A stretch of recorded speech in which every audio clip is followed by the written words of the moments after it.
રાજકોટ જિલ્લાના ધોરાજીમાં ward number 3ના ઘણા સમયથી કામ ન થતાં ત્યાંના વિસ્તારના લોકોએ જણાવ્યું હતું. ધોરાજી નગરપાલિકા વોર્ડ નં. 3ના ચૂંટાયેલા સભ્યો મરિયમબેન નાલબંધના દીકરા અબ્દુલભાઈ નાલબંધ, આલમિયા રફીકમિયા સૈયદ, નોમાન હાજી અબ્બા ગરાણા, વિજયાબેન અરવિંદભાઈ બગડા આ ચારે જાગૃત સુધરાઈ સભ્યો દ્વારા આવા તાપમાનની અંદર પરવા કર્યા વગર આખો વોર્ડ નંબર 3નો વિસ્તારમાંથી ઊભા રહીને સફાઈ કામ કરાવી રહ્યા છે. વોર્ડ નંબર 3ના વિસ્તારના લોકો આ કામ છે બહુ ખુશ છે. ચારે સુધરાઈ સભ્યો આભાર માન્યો હતો. અબ્દુલભાઈ નાલબંધ મીડિયા સાથે વાતચીતમાં જણાવ્યું હતું, વોર્ડ નંબર 3માં આ વિસ્તારની અંદર કામ અધૂરા હોય ના થતા હોય અમને જાણ કરો, અમને આપેલા નંબર ઉપર ફોન કરીને જાણ કરો. વધુમાં એ જણાવ્યું હતું, દરેક કામ કરાવવાની અમારી તૈયારી જ છે, એ કોઈ કામ બાકી રહેવા નહીં દે. બાઇટ 1 અબ્દુલભાઈ નાલબંધ સુધરાઈ સભ્યના દીકરા. બાઇટ 2 હાજી હુસૈનભાઈ મંસૂરી. બાઇટ 3 સાજિદભાઈ જાનુહસ.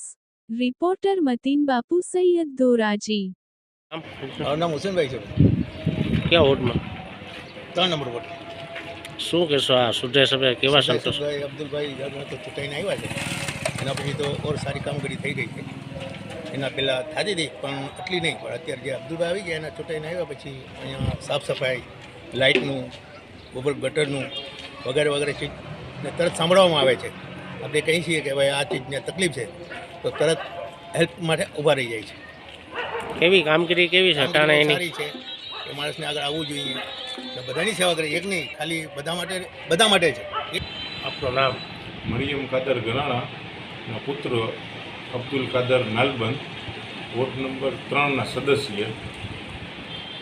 અમારી પેનલ ચૂંટાવીને આવી આલમ મિયા રફીક મિયા સૈયદ, નોમાન હાજી અબ્દુલ ગરાણા, અરવિંદભાઈ બગડા. અમારી પેનલ ચૂંટાવીને આવ્યા પછી જે કંઈ બી સમસ્યા હતી વોર્ડ નંબર 3ના અંદર કામગીરી, જે કે ભૂગર્ભ ગટરની સમસ્યા હતી, લાઇટોની સમસ્યા હતી, પાણીની લાઈનોની સમસ્યા હતી, એવી રીતે કચરાની સાફ સફાઈ બાબતે કોઈ આવી નહોતા રહ્યા. અમે માથે ઊભા રહીને ડોર ટુ ડોર ઘરો ઘર જઈ સાફ સફાઈ બાબતનું કામગીરી અમે ચાલુ કરેલી. સાજીદભાઈ ક્યાં વોર્ડમાં? શું કહેશો સુધરાઈ સભ્ય ચૂંટાઈને આવે ને કેવી કામગીરી છે તમારા વિસ્તારમાં?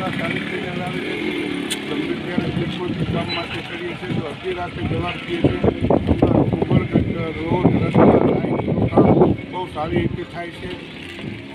કેવા સંતોષ છે તમને કામગીરી છે આ લોકો સુધરાઈ સભ્યો છે? સભ્યો છે અમારા ઘરના પણ નહીં, પણ અમારે એમ લાગે છે કે અમારા ભાઈઓ જ છે, એમ લાગે છે કે ઘરમાં અવાજ દઈએ છે. આવી રીતે કામ અડધી રાતે કરે છે. કામની સમસ્યા હલ થઈ જાય તમારી? અમારી સમસ્યા પૂરેપૂરી હલ થઈ અમારી.